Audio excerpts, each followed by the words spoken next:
जगह चेंज कर रही हूँ, may be I can share.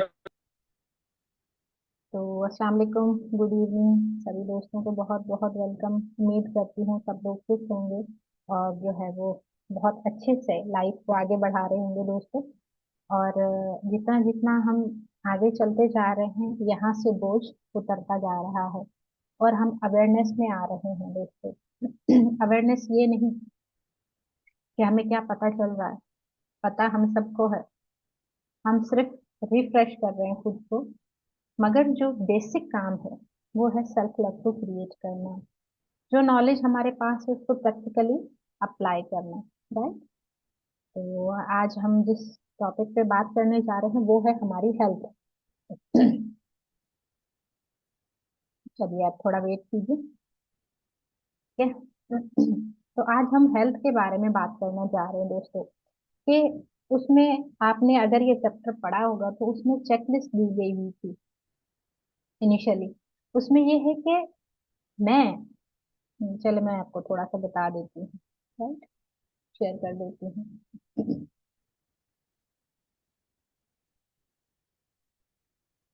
हम जो है बहुत सारी चीजें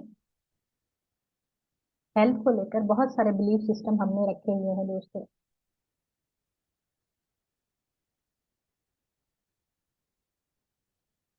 चेकलिस्ट है। हम हमेशा जो है वो ये सेंटेंस यूज करते रहते हैं, मेरा सर दर्द तो कभी जाता ही नहीं। और मैं जब भी जितनी भी दवाई लेती हूँ मगर हील बड़ा स्लोली होती है। और सर्दियां आ गई हैं तो जुकाम होना ही होना है। मुझे तो एलर्जी सर्दियों में पूरी सर्दियां एलर्जी रहती है। मेरी कमर में दर्द रहता है, कहता है क्यों?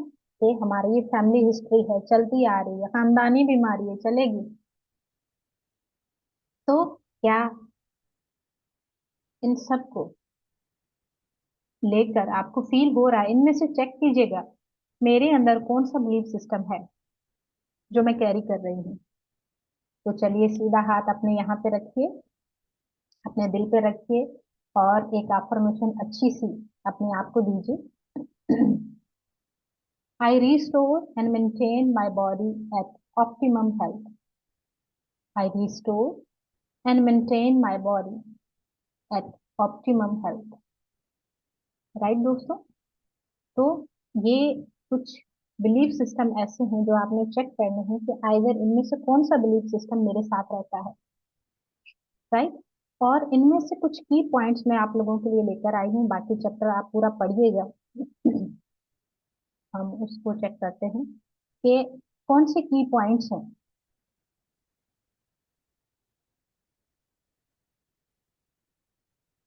हेल्थ बिलीफ्स एंड इलनेस, इन सब चीजों को लेकर हम आगे बात करते हैं कि ये कौन सी चीजें हैं। हेल्थ को लेकर हमारे क्या बिलीफ सिस्टम है और कैसे हमारी जिंदगी में बीमारियां आती हैं। तो यहाँ पे लुइस ये कहती हैं कि ये जो बीमारी है ये कैसे आती है, इसका रूट कॉज क्या है। वो बताती हैं कि हमारे जो इनर थॉट्स हैं, या हमारा जो इनर चैटर चलता है, जो हमारी सेल्फ टॉक होती है, वो कैसी है। और जो 3 ई से हमने सीखा है, एनवायरनमेंट से, एक्सपीरियंस से और एजुकेशन से, तो वो मिलके हमारा जो बिलीफ सिस्टम बना हुआ है हेल्थ के लिए, वो क्या है। वो सभी मिल मिला के और मैंने एक और बुक पढ़ी थी ऑटो इम्यून डिसऑर्डर की, उसमें था कि हमारा जो ऑटो इम्यूनिटी होती है, डिजीज कॉज करते हैं।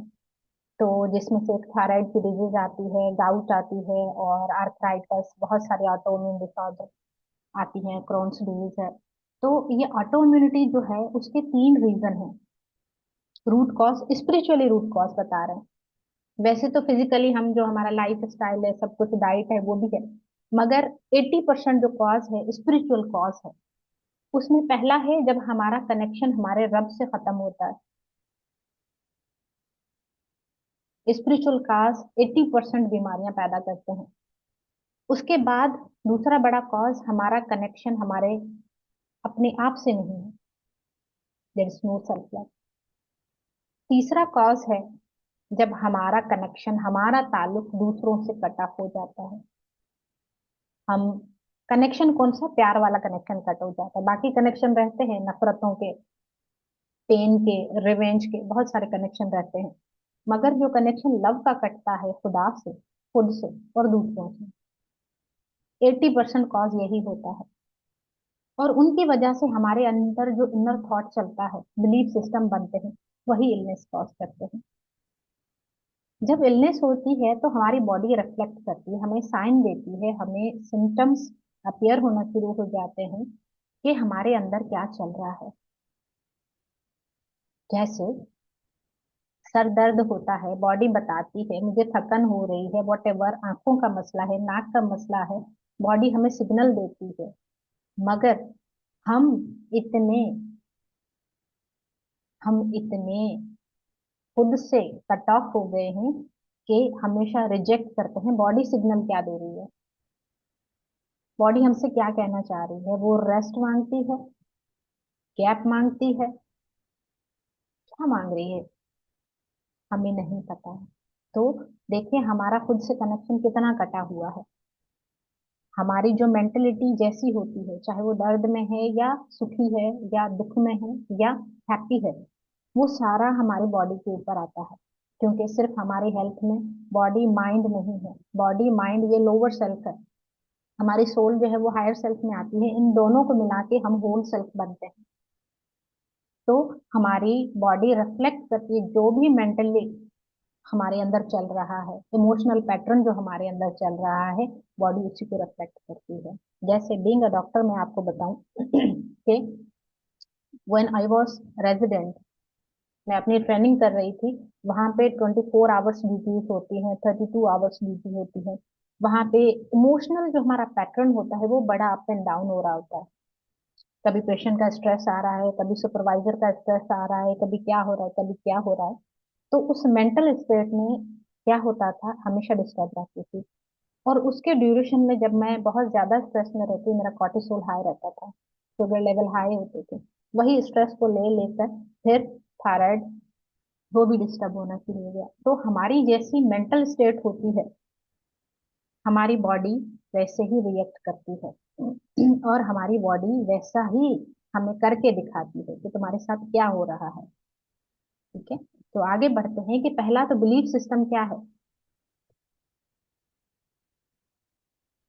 ठीक है दोस्तों, और उसके बाद हम देखते हैं कि इन बिलीफ सिस्टम को लेकर हमारी बॉडी रिएक्ट कैसे करती है। कुछ लोगों को पहले शुगर नहीं होती, मगर वो जितना स्ट्रेसफुल काम करते हैं उतना ज्यादा उनको जो है वो डायबिटीज, हाइपरटेंशन, आपने ऑफिस में जाके देखते हैं जहाँ पे स्ट्रेस जितना ज्यादा होता है लोगों को, उतनी ज्यादा जो है वो बीमारियां होती है। Body communicate through symptoms. Body हमसे कैसे कम्युनिकेट करती है, क्योंकि हमारा खुद से रिलेशन तो पता नहीं कहाँ चला गया है। कॉन्शियसली जो हमारे अंदर चल रहा है या सब कॉन्शियसली जो हमारे अंदर चल रहा है, बॉडी कम्युनिकेट करने के लिए सिग्नल देती है। कैसे सिग्नल देती है, जैसे किसी को एक्नी हो रहे हैं, क्या होता है, ऑयली चीजें ज्यादा यूज हो रही हैं, हम अज्यूम करते हैं कि हार्मोनल इम्बैलेंस है। या स्पिरिचुअली जाके देखा जाए, देयर इज सेल्फ हैट्रेड, दुनिया को देखने का आपका नजरिया नहीं सही। तो ये जो सिम्टम जाहिर हो रहे हैं, जब तक हम उनको समझेंगे नहीं, हमें पता कैसे चलेगा कि अंडरलाइंग इश्यूज क्या है।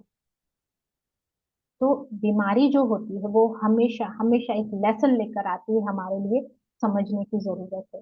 जैसा कि हमारा खुद से जो है वो कम्युनिकेशन बहुत बुरा है, बल्कि है ही नहीं। ना हमारी बॉडी के साथ, बॉडी क्या कह रही है, माइंड क्या कह रहा है, मेरा इनर चाइल्ड क्या कह रहा है, वी डोंट नो। ठीक है, तो ये जो कम्युनिकेशन गैप है, कम्युनिकेशन गैप दोस्तों बहुत इंपॉर्टेंट है। ये इशू, ये कम्युनिकेशन में गैप आना मतलब आप चीजों से दूर हो जाएंगे।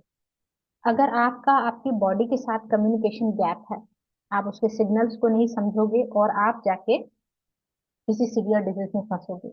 अगर कम्युनिकेशन गैप आपका अपने रिलेशनशिप में है, तो कभी भी एक दूसरे को आप अंडरस्टैंड नहीं कर पाओगे।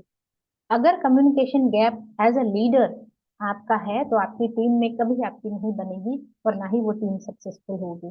तो कम्युनिकेशन बहुत इंपॉर्टेंट टूल है दोस्तों। Listening to the body helps identify false belief. Body को सुनना सुनना हमेशा इफेक्टिव लिसनिंग कारामद होती है। अपनी बॉडी को सुने, लोगों को भी सुने, तो कौन क्या कह रहा है बगैर जजमेंट के। बॉडी अगर आपको कोई सिग्नल दे रही है कि उसे रेस्ट चाहिए या क्या और चाहिए, तो उसको समझे कि वो क्या कह रही है, उसके अकॉर्डिंग हमें चलना है। मगर हम क्या करते हैं, उसके अकॉर्डिंग नहीं चलते, हम अपने अकॉर्डिंग चलते हैं। जो मुझे चाहिए वैसा है, फिर चाहे बॉडी को मुझे घसीटना ही क्यों ना पड़े, माइंड को घसीटना ही क्यों ना पड़े, बेशक वो काम करना नहीं चाहता। मेंटल पैटर्न्स एंड इलनेस, इनका क्या आपस में रिलेशन है?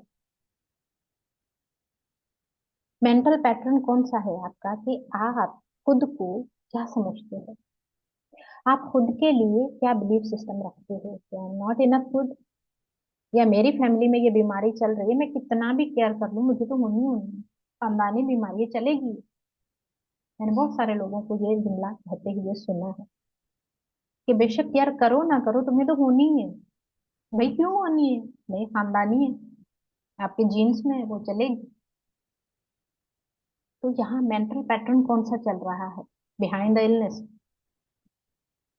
आपने उनको पहचानना है। तब पहचानेंगे जब आप अपनी बॉडी के साथ कम्युनिकेट करेंगे, उससे बैठ के बात करेंगे, उसके साथ समय बिताएंगे। किसी को भी समझने के लिए पहले उसके साथ वक्त गुजारना होता है। क्या फीचर्स है उसके, कैसे काम करता है, समझना पड़ता है। मेरी बॉडी कैसे काम कर रही है, मुझे क्या सिग्नल दे रही है, उनको समझना है और चेंज लेकर आना है। और यही पैटर्न जब आप समझेंगे, उसको चेंज करेंगे, प्रमोट्स हीलिंग। दे प्रमोट्स हीलिंग। जैसे हमने इनर चाइल्ड की कल बात की, जो लोग उसको कल समझे हैं, उस पर काम किया है, डेफिनेटली उनके अंदर हीलिंग स्टार्ट हुई है। दे बिकम्स लाइट। ऐसे ही दोस्तों हेल्थ के बारे में भी हमने जानना है। This is as a teacher, this is, this मतलब डिसफंक्शन, किसी भी चीज का ईज का खराब हो जाना, हम इजी नहीं है, डिजीज का मतलब ये है। मैंने एक कहीं बुक पढ़ी थी, I don't remember exactly it's name. उसमें था कि सक्सेसफुल होना चाहते हो तो पहले थोड़ा सा इरिटेट होना शुरू हो करना है। डिस ईज में नहीं आओगे तो ईज का पता कैसे चलेगा? ठीक है। तो बीमारी हमेशा टीचर की तरह काम करती है, और ये लेसन फॉर ग्रोथ काम करती है। कैसे? जैसे मुझे थायराइड था, मैंने उसके लिए बहुत सारे बुक्स को रेफर किया, फिजिकली कॉज भी देखे, मेडिकली भी उसको सर्च किया और स्पिरिचुअली भी सर्च किया। और ये मेरे लिए एक लेसन फॉर ग्रोथ बन गया कि मैंने अपने देखने का नजरिया लोगों को और अपने आप को कैसे चेंज करना है। They reveal areas needing attention and healing. ये उन एरियाज को सरफेस पे लेकर आता है जिन पे हमें काम करने की जरूरत है। अगर आइज का प्रॉब्लम है तो हम देखेंगे कि मेरा देखने का नजरिया कैसा है लोगों को, कानों का है, क्या है, मैं क्या ऐसा अनवांटेड है जो मैं सुन रही हूँ। स्किन का प्रॉब्लम है तो मेरा दुनिया देखने का नजरिया कैसा है, मैं अपने लिए कितनी हेट्रेट रखती हूँ। बॉडी सिग्नल देती है, टीच करती है हमें कि ये प्रॉब्लम है भाई, बंदे समझ जा समझ जा समझ जा। जब नहीं समझते सिवियर डिजीज में चले जाते हैं। Illness can unconsciously be use to avoid responsibility. बीमारी तब आती है जब हम रिस्पॉन्सिबिलिटी अपनी नहीं लेते कि ये फॉल्ट मेरे अंदर है। हम उंगली यूं रखते हैं, कभी ये नहीं कहते कि अगर मुझे स्किन पे पिगमेंटेशन है तो मेरा दुनिया देखने का नजरिया, जेलिसी मेरे अंदर बहुत है। रिस्पॉन्सिबिलिटी नहीं लेते, अकाउंटेबल नहीं होते कि हाँ ये मेरा फॉल्ट है। रिस्पॉन्सिबिलिटी नहीं लेते, वो चीजें और वर्स होती हैं। तो बीमारी, इलनेस, डिसीज हाईलाइट करती है कि आप अपनी जो कॉन्शियस बाउंड्रीज हैं उन पे जरा नजर डालें कि क्या मुझे करना है, क्या नहीं करना, क्या मुझे देखना है, क्या नहीं देखना, क्या मुझे सुनना है, क्या नहीं सुनना, क्या मुझे बोलना है, क्या नहीं बोलना, कब, कहाँ, कितना, कैसे, क्यों बोलना है। जरूरत नहीं है खामोश हो जाइए, जरूरत नहीं है मत देखिए, आंखें बंद करके ध्यान कीजिए। Temporary relief. मैंने जो देखा है बीइंग अ डॉक्टर और एक नॉर्मल पर्सन बन के भी, तो लोग हमेशा टेम्पररी क्विक फिक्स रिजल्ट चाहते हैं, रूट कॉज तक नहीं जाते। 5 दिनों में असर लगाइए और रिजल्ट देखिए। इवन कि आजकल तो हलीम भी बड़ा क्विक फिक्स आ रहा है। क्विक हलीम, बस बना बनाया डालो और हो गया। लोग रूट कॉज तक नहीं जाते क्योंकि इट्स टाइम टेकिंग, उस पर काम करना होता है आपने। लोग नहीं चाहते, मेहनत करना नहीं चाहते, सब्र करना नहीं जानते, बस वो कहते हैं अभी से हो जाए। डॉक्टर के पास गए, दवाई दे दी, थायराइड ठीक हो गया, पूरी जिंदगी खाते रहना है।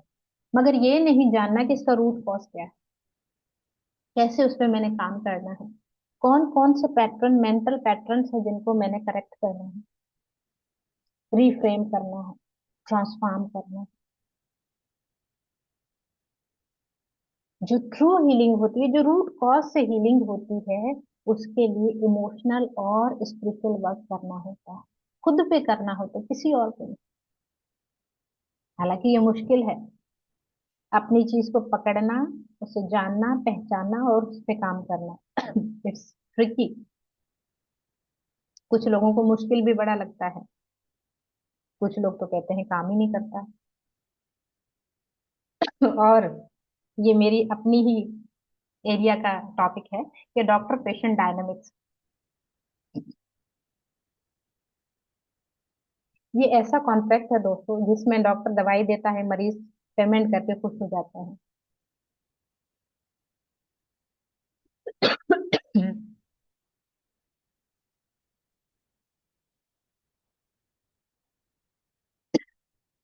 सॉरी।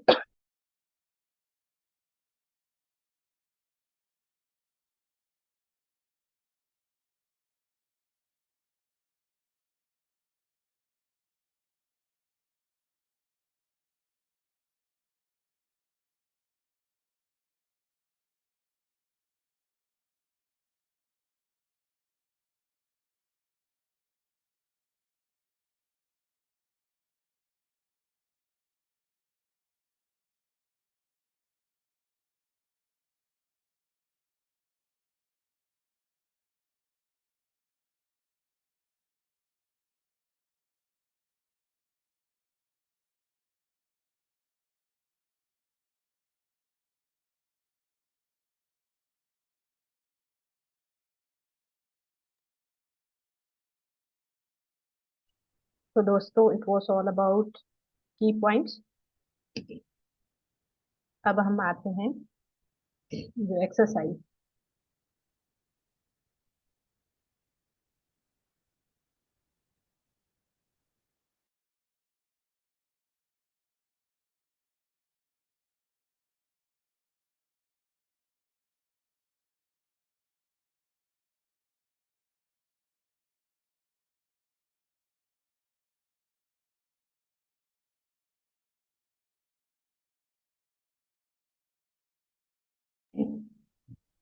तो दोस्तों इसमें एक एक्सरसाइज दी हुई है, रिलीजिंग योर हेल्थ प्रॉब्लम्स।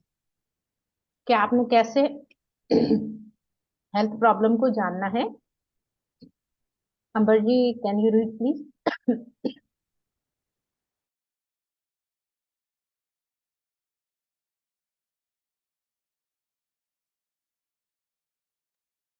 जी। ये एक्सरसाइज से पढ़ना है ना? मैं एम आई ऑडिबल? आवाज आ रही है मेरी? Okay.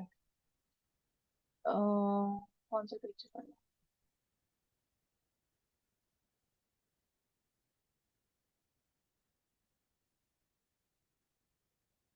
Let me open it my. Yes, पढ़िए यहाँ से। Number 2, exercise health and disease. Number 1 से। आ रहा है? Number one, what do you remember about your childhood illness? I think इससे पहले एक पेज होगा. Okay okay, yes now it is, yes. हाँ. Exercise releasing your health problems. Are you willing to release the need that has contributed to your health problems? Once again, when we have a condition that we want to change, the first thing that we have to do is to say so. Say, I am willing to release the need in me that has created this condition. Say it again.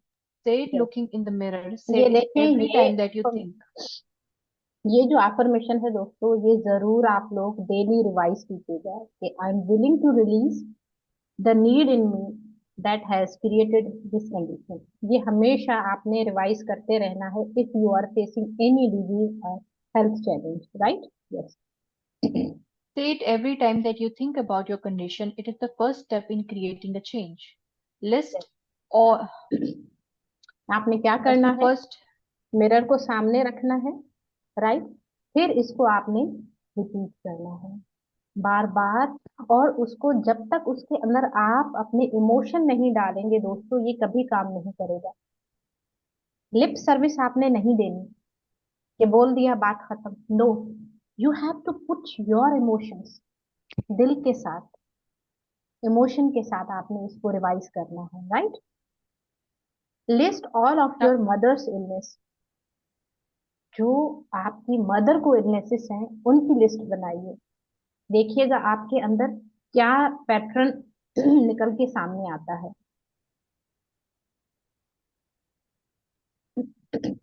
सही। फिर है number 2। Just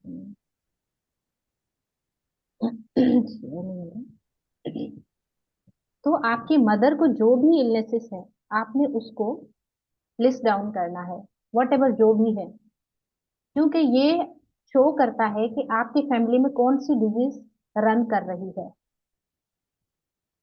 right?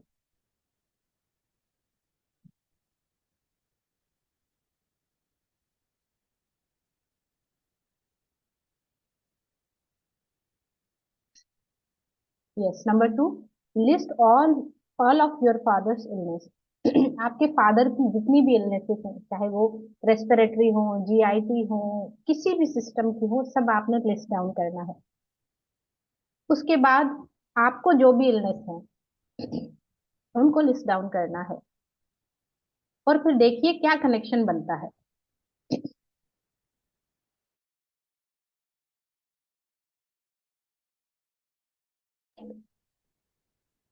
क्योंकि ये हमारे यहाँ पे concept बैठा हुआ है कि जो फैमिली में हिस्ट्री में रन कर रही है, फैमिली हिस्ट्री में जो बीमारी रन कर रही है वो आपको मस्ट होगी। जब प्रेगनेंसी में भी लेडीज हमारे पास आती हैं, हम उनसे जरूर पूछते हैं कि ये आपके मदर को कोई बीमारी तो नहीं है, फादर को कोई बीमारी तो नहीं है, क्योंकि ज्यादा चांसेस होते हैं वो रन करे। मगर अब हमने उन पैटर्न्स को खत्म करना है। फिर पार्ट बी है उसका, health and disease. Let's examine some of your belief system about health and disease. कि आपके बिलीफ सिस्टम क्या है दोस्तों हेल्थ को लेकर। What do you remember about your childhood illness? बचपन की बीमारी के बारे में कुछ याद है कि मुझे कब ये बीमारी हुई थी और कौन सी बीमारी हुई थी? और वो जब बीमारी हुई थी उसके बाद मुझे क्या अटेंशन मिली थी? और अगर अटेंशन मिली थी तो मुझे कैसा फील हो रहा था?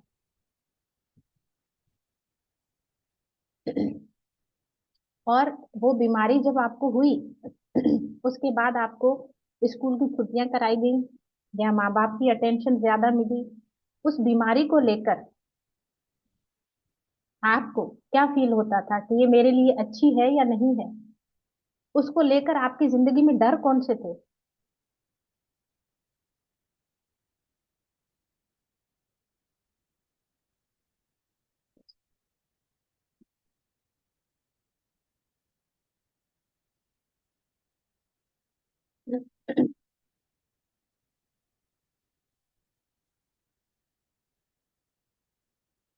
ठीक है। What did you learn from the parents about illness? आपने अपने माँ बाप से क्या सीखा है बीमारी के मुताबिक? जैसे मैंने बचपन में सुना था अम्मी अब्बू से कि बीमारी आपको तब आती है जब आपने कुछ बुरा किया है। ये बिलीफ सिस्टम मुझे सिखाया गया है, हालांकि ऐसा नहीं है। अब जब हम सीख रहे हैं कि ये हमारी टीचर बन के आती है। आपने बीमारी के ड्यूरेशन में बचपन में क्या एंजॉय किया था? माँ बाप की अटेंशन, ज्यादा प्यार, या अच्छी अच्छी खाने की चीजें, या स्कूल से छुट्टी? मैं बड़ा एंजॉय करती जब स्कूल से छुट्टी होती थी, बीमार हो जाते थे। क्योंकि मैं अपनी मदर से सेपरेट रहती थी शहर में, मेरी माँ गांव में रहती थी, तो जब बीमार होती मैं बड़ा खुश होती। मैंने कहा अब अम्मा के पास भेज दिया जाएगा मुझे। तो आपका क्या था, ये पैटर्न दिखेगा। ऐसा कौन सा पैटर्न है जो बचपन से लेकर अभी तक आप कैरी कर रहे हैं?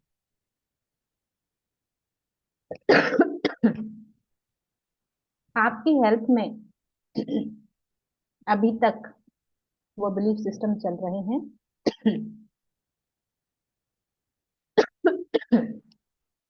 उसके बाद पार्ट 3 इसका है, the way I make my self sick is. मैंने खुद को बीमार कैसे किया, वो तरीके आपको ढूंढ के निकालने हैं। क्योंकि जब हम बात कर रहे हैं कि हर कोई रिस्पॉन्सिबल खुद है, तो आपने कैसे खुद को बीमार किया? I get sick when I try to avoid. तो ये सारी चीजें हैं दोस्तों, जो हमें फाइंड आउट करनी है कि मैं कैसे बीमार हुई, किस तरीके से बीमार हुई, मेरा रोल क्या है, मैंने कैसे चीजों को पकड़ के रखा है, कैसे वो मेरी मेंटल पैटर्न पे असरअंदाज हो रहे हैं, कैसे वो मुझे बीमार करते हैं। जैसे मैं अपनी बात बताऊं कि थायराइड जो है वो एक ऑटोइम्यून डिसऑर्डर है। वो कैसे होता है, उसके 3 रूट कॉज मैंने आपको बताए।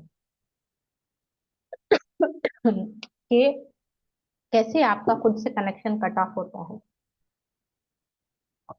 कैसे आपका दूसरों से लव कनेक्शन कट होता है। आपने इस एक्सरसाइज को बड़ा डीपली, बड़ी बारीकी से जाके देखना है कि मेरे अंदर ऐसी कौन सी चीज है जिसको मैं अभी तक कैरी कर रही हूँ। तो इंशाल्लाह बहुत सारी चीजें सरफेस पे आएंगी और आप नोट डाउन करेंगे कि उनको छोड़ना अब आसान है। ठीक है दोस्तों, थैंक यू।